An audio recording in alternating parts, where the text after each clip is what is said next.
क्या समझे, क्या सोच रहे हो बताओ? बस ये सोच रहा था सर मैं कि हम तो दिन रात पैसे के पीछे भाग रहे थे। ना ना ना, वो भागना ही फंसना है। इस भागने ने आपको डिप्रेशन दिया है, और डिप्रेशन में चले जाओगे।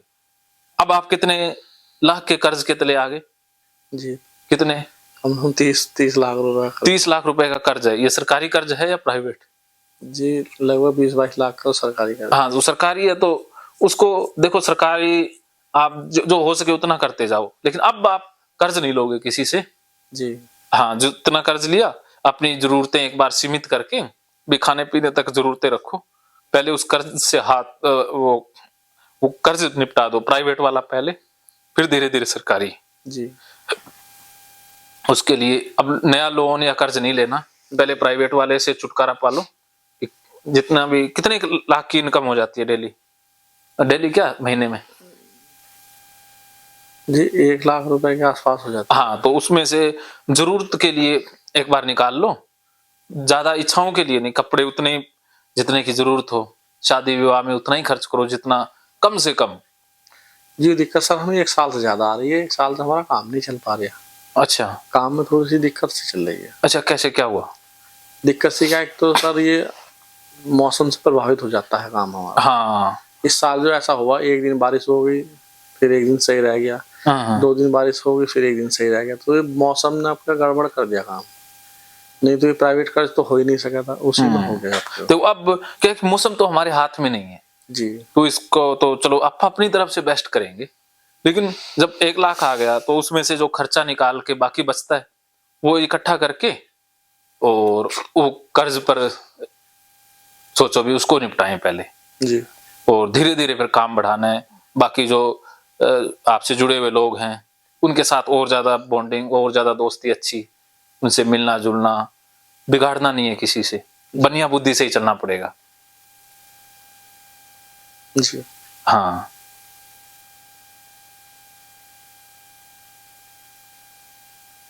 आपका ये 1-2 साल में सारा कर्ज उतर जाएगा। ठीक है। आपकी जो इनकम है ना, अच्छी इनकम है, और शादी विवाह में आप अच्छे अच्छे लोगों से संपर्क करके अच्छी सर्विस दो।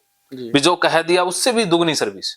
भी आपने जैसे कह दिया कि 100 लीटर दूध आ जाएगा, तो 100 लीटर से 2-3 लीटर फालतू ही देना है, और सामने वाले को भी पता चले कि दूध फालतू ही दिया उसने।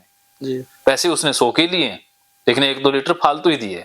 सर पहले काम हमारा बहुत बढ़िया चल रहा था। हाँ ये अभी हो गया डिस्टर्ब। पहले सन 2005 से काम मेरे हाथ में आ गया था सर। पहले पिताजी के रखना थे, तो 2005 के बाद हमने 10 बीघे यानी कि 2 एकड़ तो जमीन खरीद ली थी। हाँ, और 2 हमने दुकानें भी खरीद दी बाजार में। अरे वाह, फिर तो आपने कर्ज कहाँ लिया? ये तो इन्वेस्टमेंट की है, कर्ज थोड़ी ना है। आपने प्रॉपर्टी बनाई है, जी तो इसे कर्ज का नाम क्यों दे रहे हो? तो सर ये 2 साल में हो गया ना काम खराब। अरे वो तो देखो, आपने 2 एकड़ जमीन खरीद ली, जी वो कितने की है? 50 लाख की तो वो भी है। जी और 2 दुकानें खरीद ली हैं बाजार के अंदर, कितने लाख की हैं वो? ये आज की तारीख में उनकी कीमत कम से कम 85 लाख रुपए 85 लाख? अरे आपने तो, मैं ऐसे ही परेशान हो रहा था, आपने तो करोड़ का काम किया, तो उसमें 20-25 लाख तो कुछ भी नहीं है। कमाल कर दिया आपने, सच में। आप खाम कहीं डर रहे थे? डर तो इतना है सर, रात में नींद। अरे आपके पास तो प्रॉपर्टी आई है। अब मैं बताता हूँ, उसका जो सरकारी बिल्डिंग है उन पे भी लोन मिल जाता है। लोन जो, अब जो लोन चल रहा है उसको भर देना, और कम रेट में भी बहुत से सरकार की स्कीमें हैं, कम रेट में जो मिल जाए डेयरी का, या और जिसमें सिर्फ ब्याज बहुत थोड़ा हो, तो वो पैसे एक बार ले लेना चाहिए। लोन तो मैं लेने का नहीं है, भूल के भी नहीं लेने का जिंदगी में कभी। वो जो ले लिया उसको निपटा दो, बाकी अगर जरूरत ना ही पड़े ऐसी, जी ठीक है। सरकारी बैंक ठीक दे देते हैं, ये प्राइवेट लूटते हैं। जी सरकारी बैंक का है वैसे, बस फिर कोई दिक्कत नहीं है। पीएनबी का है। हाँ, सरकारी बैंक से लोन लिया, वो कोई ज्यादा गड़बड़ नहीं करते, वो अपने रूल रेगुलेशन के हिसाब से चलते हैं। एक कर्ज की हम बात कर रहे थे, तो अच्छा, आपने तो जो कर्ज लिया है वो बहुत कम है, आप उसे उतना ज्यादा बड़ा ना मानो। ये तो मात्र कुछ सालों की बात है, 1-2 साल में आप फारिग हो जाओगे। जिस दुकान की कीमत 85 लाख रुपए है, तो वहां तो बहुत लोग आते हैं, उसका काम तो बहुत बड़े स्तर पर जा सकता है। जी आप उसमें नया ऐड क्या कर सकते हो? दूध के साथ दूध से बनी हुई वस्तुएं, वो भी बेचते होंगे। हाँ, तो उस दुकान में क्या है कि आपने क्या करना है कि अपना इंटीरियर डेकोरेशन थोड़ा अच्छा कर देना है, ताकि लोग आए तो उनको अच्छा फील हो बैठने के लिए, और एक वातावरण ऐसा सुंदर सा बना देना। असल में सर मैं जिस दुकान में हूँ वो तो है किराए की। अच्छा। हाँ, लेकिन मैंने अपनी दुकान जो खरीदी है वो उस किराए वाले की बिल्कुल बिल्कुल एक दीवार उसके साजे की है, यानी कि उसी मालिक की खरीदी है। अच्छा। हाँ, तो अब मैं अगले महीने में वैसे उसमें सेट हो जाऊंगा अपने वाले में। Very good. वो मैंने 1.5 साल पहले ही खरीदी थी। बहुत बढ़िया जी, 1.5 पौने 2 साल हो गया उसे खरीदी। हाँ हाँ और एक दुकान हमारी थोड़ी अलग आ रही है वो, हाँ हाँ जिसकी कीमत भी ज्यादा है, वो बिल्कुल मेन मार्केट में है। हाँ हाँ हाँ। तो दोनों दुकानों पे एक किराए पर दोगे या दोनों ही आप करोगे? जी, वो मैंने पहले तो 2-3 साल किराए पर रखी थी, हाँ फिर वो खाली पड़ी है अब 2-3 साल से। हाँ तो अब मैं देख रही हूँ, असल में चक्कर क्या है सर, किराए पे देते हुए थोड़ा डर लग रहा है कभी कोई कब्जा के बैठ जाए। ना ना, इसमें वो लिखित पढ़त हो जाती होगी ना। जी जी, पहले तो वो 15,000 रुपये किराए पे थी, अब से 2 साल पहले। हाँ। तो अब वो 2 साल से पड़ी है खाली है। अच्छा, 2 साल में आप देखो 20,000 तो बहुत पैसा तो उससे ही आ जाता, आधा खर्चा तो उससे निकल जाता है। जी आप इतना डरो मत। जी, तो सर मैं डरा हुआ हूँ, इसलिए हाँ जब से पिताजी हमारे एक्सपायर हुए हैं उसमें कर्ज वर्ज हो गया, और बस जब से भयभीत हो गया था मैं डिसीजन नहीं ले पाता सही तरीके से। मैं समझता हूँ। हाँ हाँ हाँ, ये डिसीजन न ले कारण ही तो सारी गड़बड़ी हुई है ना। जी मेरे ऊपर छोड़ दो, अब आप सोचो भी उसको किराए पर देनी है या खुद करना है वहां पर जो मेन दुकान जी, वो देनी तो किराए पे ही है। बस उसमें अच्छा पेंट वगैरह करा के जो भी करवा सकते हो जी, उसको किराए पे चढ़ा दो। कम से कम उसका 30,000 रुपये तो महीने का आ जाएगा। नहीं 15। 2 साल पहले था, जी, अब दुगने हो गए हैं रेट भी तो। दोगुने नहीं, बस 15-16 आ जाएंगे, 16-17 आ जाएंगे। हाँ 17 आ जाए, 20 आ जाए, 20 ही मान के चलो, तो 20,000 रुपये तो कम से कम आए ना। जी और बाकी जो आपकी दुकान खरीदी हुई है उसमें बढ़िया सा फर्नीचर करवा के जी और उसमें अपना जी दूध वाला काम बढ़िया से शुरू कर दो। जी, ये 12,000 रुपये जो किराया जा रहा है ये तो बंद हो जाएगा हमारा अगले महीने से। अच्छा अच्छा। जी हाँ, वो किराया देना बंद हो जाएगा और नया किराया आने लग जाएगा, जी तो और बढ़िया होगी ना, फाइनेंशियल हालत और ठीक हो जाएगी। जी तो बस, तो आपका तो ये तो 1-2 साल में ही कर्ज उतर जाएगा। जी सर, मैं हाँ पता नहीं मुझे क्या हो गया था, वो दुकान हमारी खाली पड़ी जब से मैंने खरीदी 1.5 साल से, वो हमारी बराबर वाली भी, ओ मैं उसमें भी सेट नहीं हो पाया डर की वजह से। अब लगता है बड़ी भारी गलती हो गई। हाँ, अब डर ही हो रहा था कि कहीं यार कोई और दूसरा आके इसमें ना दुकान खोल ले। ना ना ना ना, इस वजह से मैं 2 साल से उसका किराया दिए जा रही है, आपने खाली ही रखी है। तो आप अपने ऊपर विश्वास रखो, जो किराए वाली है उस पे तो खोलने दो। मान लो उस पे डेयरी खोल ली दूसरे ने, जी फिर क्या, वो अपने कर्मों का खाएगा, आप अपने कर्मों का खाएंगे। भी दूसरा कोई भी काम करेगा, चाहे दूध का ही कर ले, आपका कॉम्पिटिटर बन गया, जी वो अपने कर्मों का ले रहा है ना, आप अपने कर्मों का खा रहे हो। जी तो बस क्यों सोचते हो, सबको अपना अपना अधिकार है ना। आप एक तो अपनी दुकान में शिफ्ट हो जाओ, ठीक है, और एक उसको रंग रोगन करा के किराए पर चढ़ा दो बढ़िया से। ये 2 डिसीजन आपने लेने हैं, और लिखित पढ़त पूरी करवा लो। किराए के जो भी होते हैं ना, भी किराएदार जब भी बिठाते हैं तो उसके साथ जो कानूनी कागजी कार्रवाई होती है, जो भी करवानी है वो पूरी करवा लेना। जी हाँ, उससे जो एग्रीमेंट है या जो भी बॉन्ड होता है, वो क्या होता है मुझे पता नहीं है, वो पूरा करवा लेना अपनी तरफ से। जी, 11 महीने का एग्रीमेंट हो सर। हाँ, वो एग्रीमेंट करवा लेना, ठीक है, या जो भी होता, जो भी अपने कागजों में कमी नहीं छोड़नी है, जी ठीक है, कल को कोई दिक्कत ना आए। और किराया अपना समय पर लेते रहो, जी और अच्छे बंदे को किराएदार उसमें बिठा दो। और जमीन भी तो है, उसमें क्या बोया हुआ है? जी, जमीन तो सर हमारे पास 30 बीघे जमीन है सर, 6 एकड़ मान लो। हाँ। अगर 5 बीघे के हिसाब से लगाओ, वो हमने उसको दे रखी है 25 क्विंटल गन्ने के हिसाब से। अच्छा अच्छा, ठेके पे, जो भी उसका हिसाब किताब होता होगा। जी, वो उसमें कितनी पैदावार करा या ना करा, हमें 25 क्विंटल 1 बीघे में लेनी है, यानी कि 125 क्विंटल एकड़। हाँ, तो वो इतना गन्ना फिर आप बेच देते हो?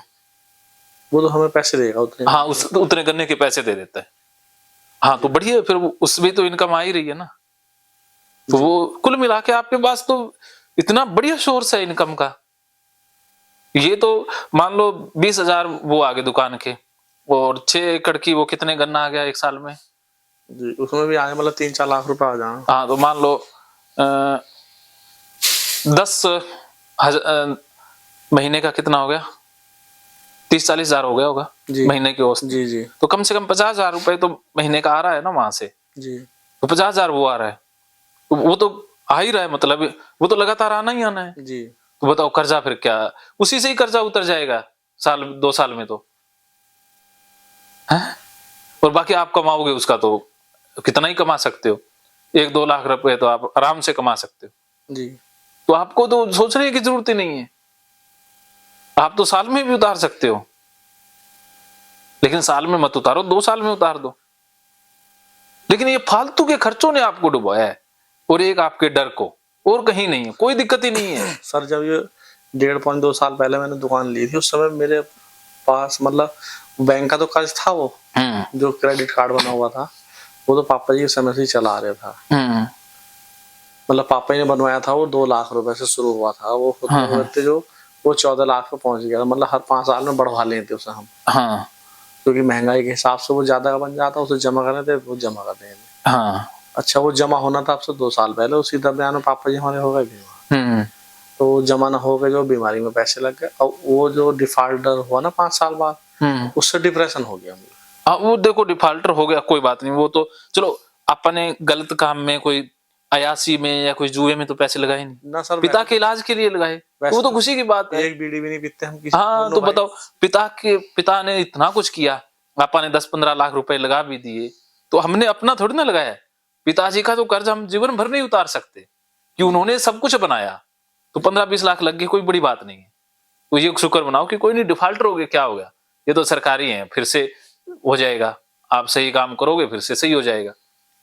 तो डिफॉल्टर होना अच्छा रहा कि कम से कम पिता की सेवा तो की, पिता के लिए तो कुछ किया। तो आप सीना चौड़ा करके जियो कि डिफॉल्टर हुए हैं पिताजी के इलाज के लिए, ये आपके लिए एक सौभाग्य रहा है कि आप पिताजी को कुछ दे पाए हो।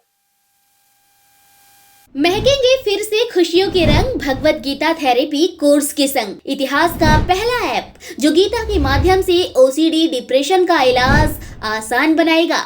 ओसीडी डिप्रेशन का इलाज हुआ और भी आसान, और वो भी बिना दवाई, घर बैठे। किसी को बीमारी की चिंता है तो किसी को चिंता की बीमारी है। भगवत गीता ने लाखों करोड़ों का जीवन बदला है, और आपका भी बदलेगा। गीता थेरेपी कोर्स में आपको मिलेगा सभी 11 प्रकार की ओसीडी का संपूर्ण इलाज, जैसे गंदगी का वहम, बार बार हाथ धोना, बार बार सफाई करना, बार बार लॉक दरवाजा चेक करना व अन्य सामान की चेकिंग बार बार करना, एक ही विचार बार बार आना, नुकसान व मरने मारने का विचार आना, HIV, rabies, cancer, heart attack का विचार आना, IBS और नींद न आने की समस्या का हल गीता कोर्स में मिलेगा। आत्महत्या वाले विचारों से मुक्ति भी गीता थेरेपी कोर्स से मिलेगी। राजेंद्र जोधपुरिया ऐप पर आपको ओसीडी से संबंधित राजेंद्र जोधपुरिया की किताब भगवत गीता के मनोवैज्ञानिक रहस्य और अन्य टिप्स पढ़ने को भी मिलेंगे। गीता है महान थेरेपी। गीता में CBT, हिप्नोथेरेपी, माइंडफुलनेस, ERP व अन्य बहुत सी साइकोथेरेपीज का समावेश मिलेगा। राजेंद्र जोधपुरिया ऐप एक, फायदे अनेक। आज ही प्ले स्टोर से डाउनलोड करें, लिंक डिस्क्रिप्शन में है। तो देर क्यों, अभी जाइए डिस्क्रिप्शन में और लिंक पर क्लिक करके प्ले स्टोर से अभी डाउनलोड कीजिए राजेंद्र जोधपुरिया ऐप और पाइए अपनी सभी समस्याओं का हल। मानो तो मौज है, वरना समस्या तो हर रोज है।